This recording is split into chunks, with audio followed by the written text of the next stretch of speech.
저는 오늘 본문 말씀 사무엘상 19장 23절로 24절 말씀을 통해서 성령은 항상 승리한다 라는 제목으로 주의 말씀을 선포하도록 하겠습니다. 우리가 신앙생활 한다는 것, 신앙의 여정을 달려간다는 것은 보이지 않는 하나님을 삶 가운데서 실제적으로 경험하는 것을 의미합니다. 한마디로 이야기하면 하나님과 동행하는 삶이 신앙의 삶입니다.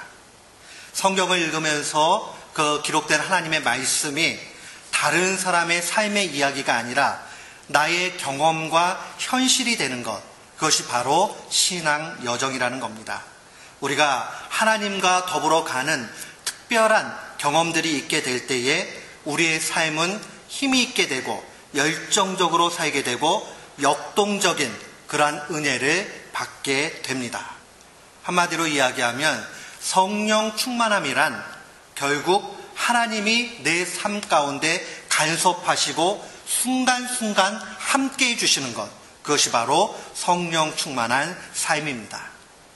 사랑하는 성도 여러분, 우리가 말씀을 읽을 때마다 또 우리의 삶을 한 주간 돌이켜볼 때마다 우리의 삶 순간순간 현장마다 하나님의 손길이 만져주고 또한 하나님의 은혜가 있다면 그 사람은 성령 충만한 사람인 줄을 믿습니다.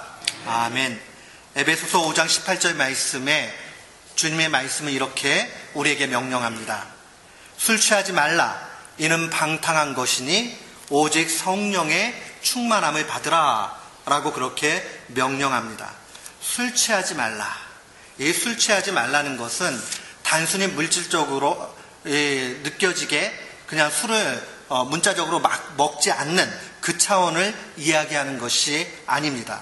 그거보다 훨씬 더 깊은 차원을 가지고 있습니다. 이 술 취한다는 헬라어 단어 자체가 어떤 지배성을 가지고 있는 것을 의미합니다. 그러니까 술 취하지 말라 하는 이 말은 술, 방탕한 것, 악한 것에 지배를 받지 말라는 겁니다. 인간의 양심, 이성, 판단력이 완전히 마비돼 가지고 악이 지배하게 되는 것이 바로 술 취함입니다. 많은 분들은 이런 이야기합니다. 술을 취하지 않으면 된다. 성경 말씀에 술을 취하지만 않으면 된다고 그랬으니까 그냥 먹으면 된다. 음주운전이라는 것을 왜 못하게 하는지 잘 아실 겁니다. 의식이 있습니다. 자기는 운전할 수 있다고 생각해요. 판단력이 있다라고 생각을 해요. 그러나 실제로는 그렇지 않지요. 근데 그거보다 더 심각한 것이 악의 지배입니다. 죄성이라는 것은요, 우리가 모르는 사이 정도가 아니라 우리가 전혀 감지하지 못하는 사이에 우리를 장악해 버립니다. 죄성이 우리의 인성을 완전히 장악하게 되면 기능을 상실하게 되고 삶 가운데서 가장 비참하게 사는 인생으로 몰아갑니다. 우리가 성령 충만해야 되고 신앙생활 잘해야 되는 이유가 바로 여기 있습니다. 악이, 죄성이 얼마나 심각하냐 하는 것을 우리의 중심에 새겨야 합니다. 이 성령 충만함을 받는다 하는 의미는 성령님의 영향력 속으로 들어간다 하는 의미를 가지고 있습니다. 그러니까 우리가 성령 충만을 받는 것은 기이한 무슨 어떤 현상을 일으키는 일을 하는 게 아니라 우리의 삶 가운데 순간순간 하나님이 늘 함께 하신다는 사실을 느끼게 될 때에 그게 성령 충만함입니다. 내 힘과 판단, 양심, 자신의 실력으로 사는 것이 아니라 말씀으로 살아갈 때에 그 사람은 성령 충만함입니다. 술 취하는 것은 이성과 인간이 할 수 있는 최소한의 기능이 다 마비되는 것이고요. 그것으로 우리가 인해서 파멸로 가게 됩니다. 반면에 술 취하지 않고 살 수도 있어요. 그렇게 살 때는 자기의 실력과 힘으로 살아갑니다. 근데 벽에 부딪히면 한계에 다다르면 이거 안 되네 하고 좌절하게 됩니다.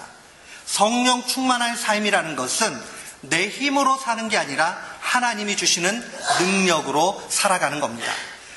오늘 우리 본문의 사무엘상 19장을 쭉 집에 가서 한번 읽어보세요. 이 말씀을 읽다 보면 두 사람이 등장합니다.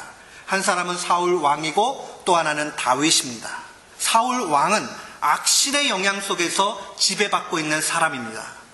사무엘상 19장 9절 말씀에 보면 하나님께서 부리신 악신이 그에게 임했다라고 증거를 합니다. 꼭 우리가 이 말씀을 보면 하나님이 악한 영을 막 부려가지고 사울로 하여금 범죄하는 것처럼 그렇게 인식이 됩니다. 그러나 그런 뜻이 아닙니다. 하나님께서 이 부리신 악신이라는 뜻은 그냥 한마디로 이야기하면 사울을 그대로 내버려 두셨다는 의미를 가지고 있습니다. 사무엘 선지자는 이미 사울 왕에게 와서 당신이 범죄하였으므로 회개하지 않기 때문에 하나님께서 이미 당신을 왕으로 인정하지 않는다라고 두 차례나 이야기를 합니다. 사울 왕을 버렸다라고 이야기를 합니다. 버렸다는 말은 더 이상 하나님이 간섭하지 않으신다는 뜻입니다. 사랑하는 성도 여러분, 우리 간섭받는 건 누구나 다 싫어해요. 그런데 하나님이 우리의 삶 가운데 간섭하지 않으면 우리는 사울 왕같이 돼버립니다. 우리가 우리의 이성의 작용, 최소한의 도덕성, 최소한의 양심, 인간 구실을 해가는 것 같이 생각을 하지만은 정말 악의 지배 가운데 놓이게 되면 그 모든 것이 없어지게 됩니다. 우리가 우리 자신들을 굉장히 믿고 나는 최소한 인간의 도리를 할 수 있다라고 생각하면 오산입니다. 하나님이 우리의 삶 가운데 간섭하고 함께 하시고 그 가운데 잘못됐을 때마다 깨닫게 하시고 또 깨어서 이렇게 살면 안 되겠구나 하고 하나님이 알려주시니까 우리가 그 가운데 사람 노릇을 조금 하는 것이지, 하나님이 그것 하지 않으시면 우리는 짐승과 진배없고 악한 일을 일삼을 수 있는 죄성이 우리 속에 크게 있다는 사실을 꼭 기억해야 됩니다. 이 죄의 노예가 되는 게 얼마나 처참한지 몰라요. 다윗이 참 귀한 게 있어요. 그가 그렇게 사울 왕이 잘못됐다는 것을 알고 있지만은 자기가 물리적으로 그 문제를 해결하려고 하지 않는다는 걸 보게 됩니다. 왜 그렇습니까? 다윗은 하나님의 뜻을 바라보고 있기 때문에 그래요. 하나님이 그와 함께 하시고 다윗 왕을 하나님의 손길 가운데서 인도해 가시기 때문에 그는 자신의 인생을 하나님 앞에 맡기고 갑니다. 한마디로 이야기하면 성령님의 영향력 속에서 살게 된다는 것을 보게 됩니다. 그의 인격은 하나님의 마음을 헤아리는 인격입니다. 우리에게 이게 필요해요. 우리의 삶 가운데 하나님이 개입하고 하나님이 간섭하시는 것, 그것이 우리의 인생에 있어서 가장 필요합니다. 오늘 본문의 사무엘상 19장의 중심 내용은 이러한 말로 시작이 됩니다. 악의 지배 가운데 있는 사울 왕이 6번째로 다윗을 죽이려고 합니다. 다윗도 대단하지요.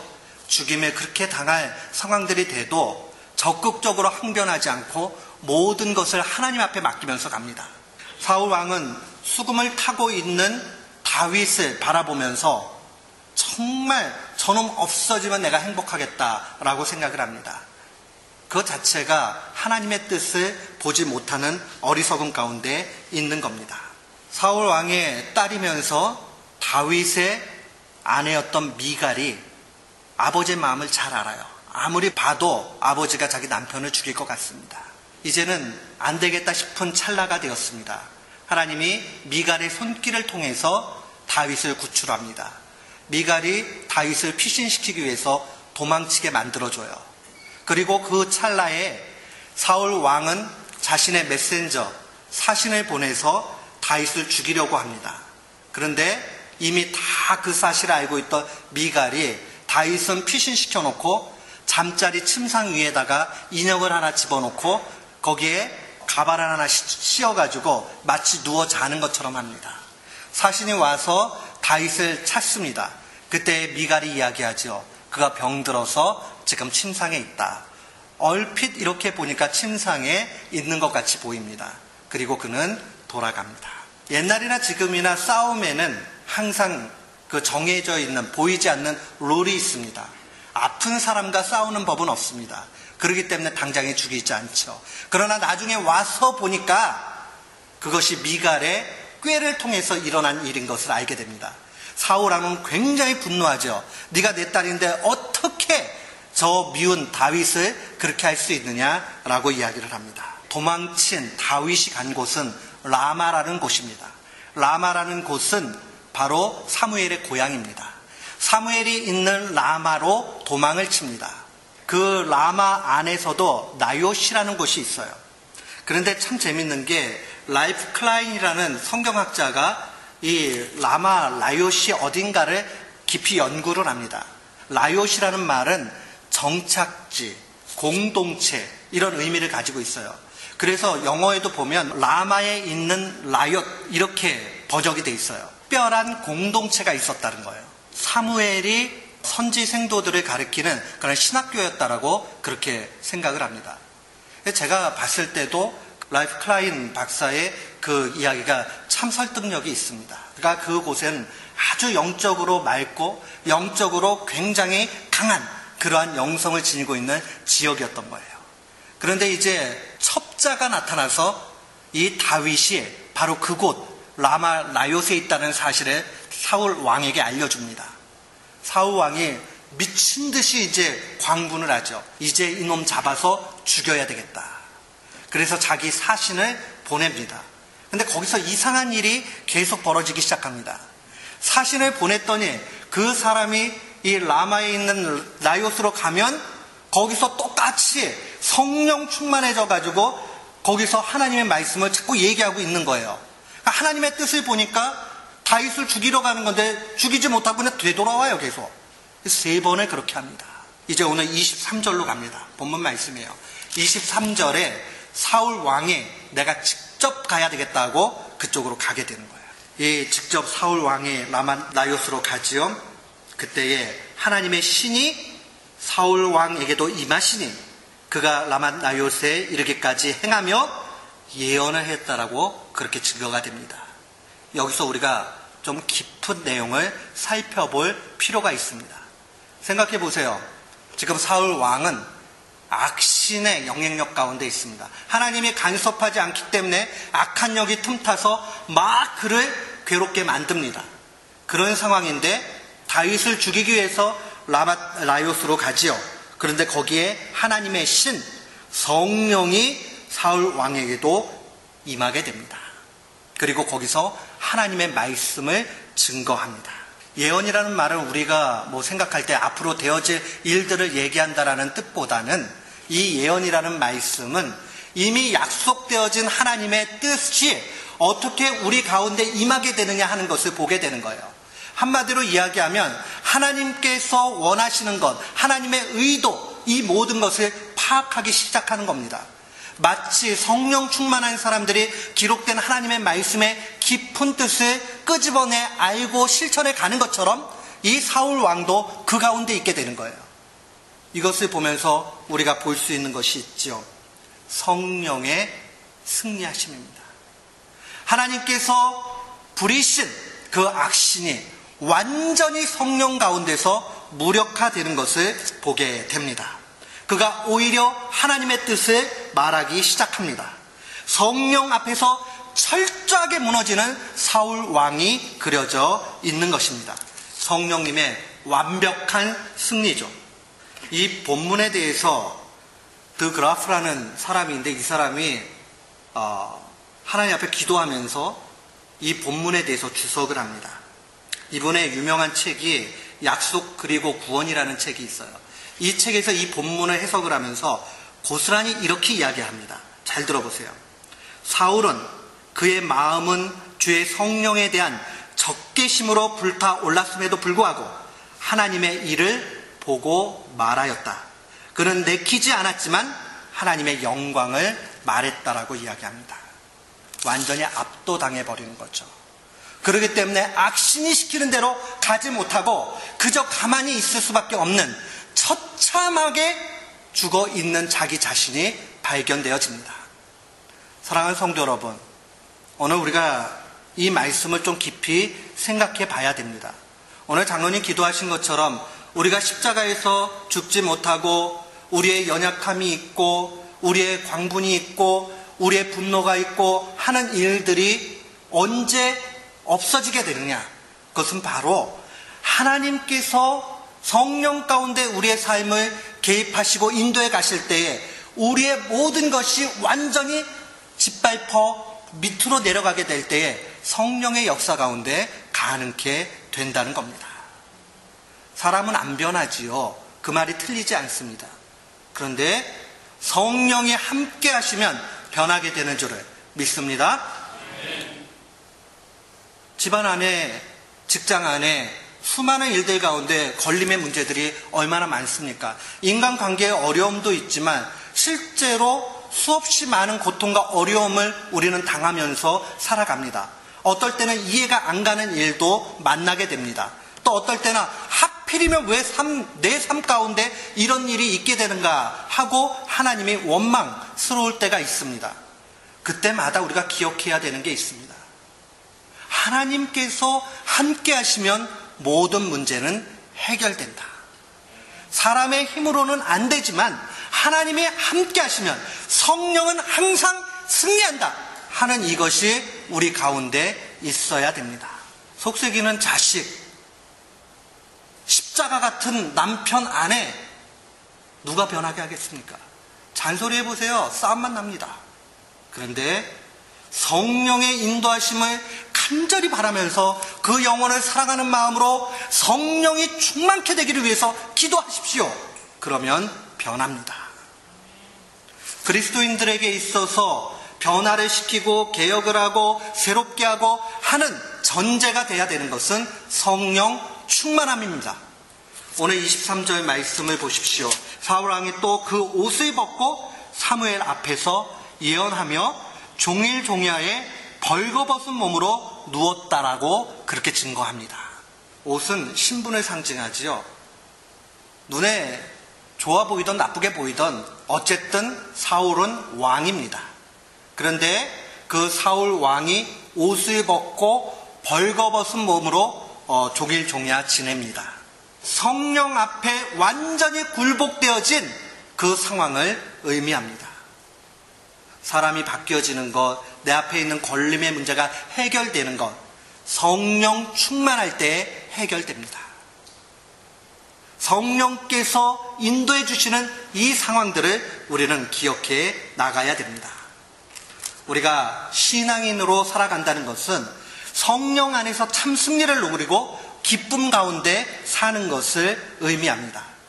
다윗은요, 따지고 보면 사울 왕보다 더 나을 것 하나도 없고 더 좋은 시간을 누린 것처럼 보이지 않습니다. 그럼 맨날 도망쳐요. 왕인데 이방왕 앞에 가가지고 미치갱이처럼 침 질질 흘리고 그러면서 자기 목숨을 부지하는 한없이 연약한 사람입니다.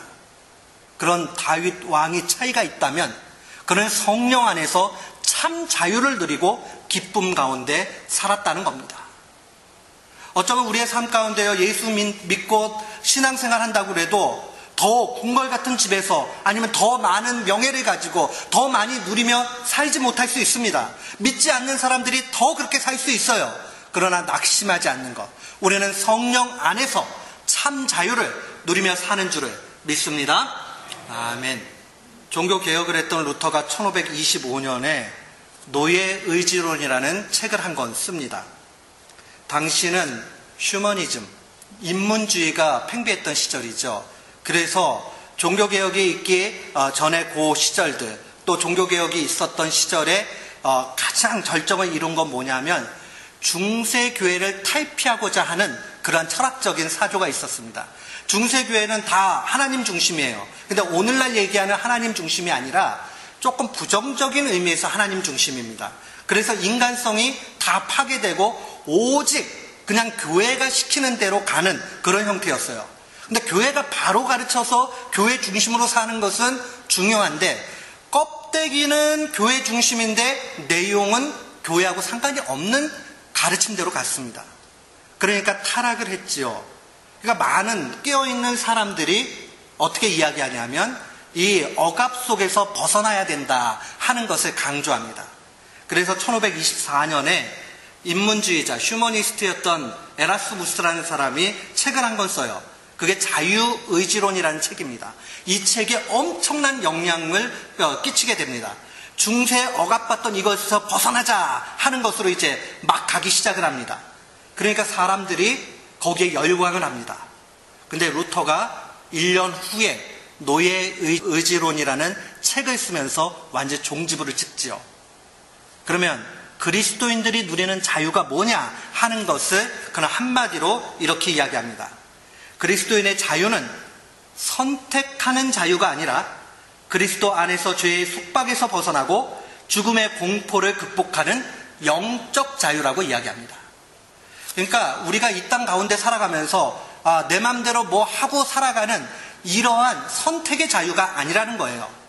그리스도인이 누리는 참다운 자유는 악령에 시달려서 그렇게 죄 짓고 사는 것에서 벗어나서 참 자유 가운데 살아가는 것이고, 또한 그것으로 인해서 죽음의 공포를 누리며 나 죽은 다음에 영적으로 어떻게 될까 하고 근심하며 사는 게 아니라 죽음의 모든 상황들도 극복하신 예수 그리스도를 바라보면서 기쁨 가운데 살아가는 자유라라고 이야기합니다. 정말 깊이 와닿지 않으세요? 우리가 신앙생활하면 하지 말아야 될 것도 많고 맞지 않는 옷도 입어야 돼서 불편할 때가 많습니다. 그렇죠? 오늘도 우리는 TV에서 월드컵을 좀 봐야 되겠는데, 그런데 와서 예배를 드리잖아요. 불편함이 있어요. 그러나 그 가운데 참다운 자유를 누리게 된다면 그 사람은 영적인 자유를 누리는 겁니다. 사랑하는 성도 여러분, 우리는 선택의 자유 더 많이 누리고 내 멋대로 하면서 살려고 하는 자유가 아니라 참 능력 가운데 죄의 영향을 받지 않는 그러한 자유 가운데 산다는 것을 분명히 기억해야 됩니다. 다윗은 고난과 어려움을 맛보며 살아갔습니다. 어쩌면 굉장히 초라한 삶을 살아갔습니다. 그러나 그는 성령의 은혜 가운데서 참 자유를 누리며 기쁨 가운데 산 사람입니다. 그가요, 이 라마나요스로 도망치고 하는 그 인생의 전 과정 가운데서 최소한 사울 왕의 죽임 그 공포 가운데 놓여질 때 한 일이라간 하나도 없어요. 그가 무슨 싸우려고 단창을 갈거나 아니면 물맷돌을 준비하거나 한 거 아무것도 없습니다. 그가 한 것은 성령의 인도함대로 갔어요.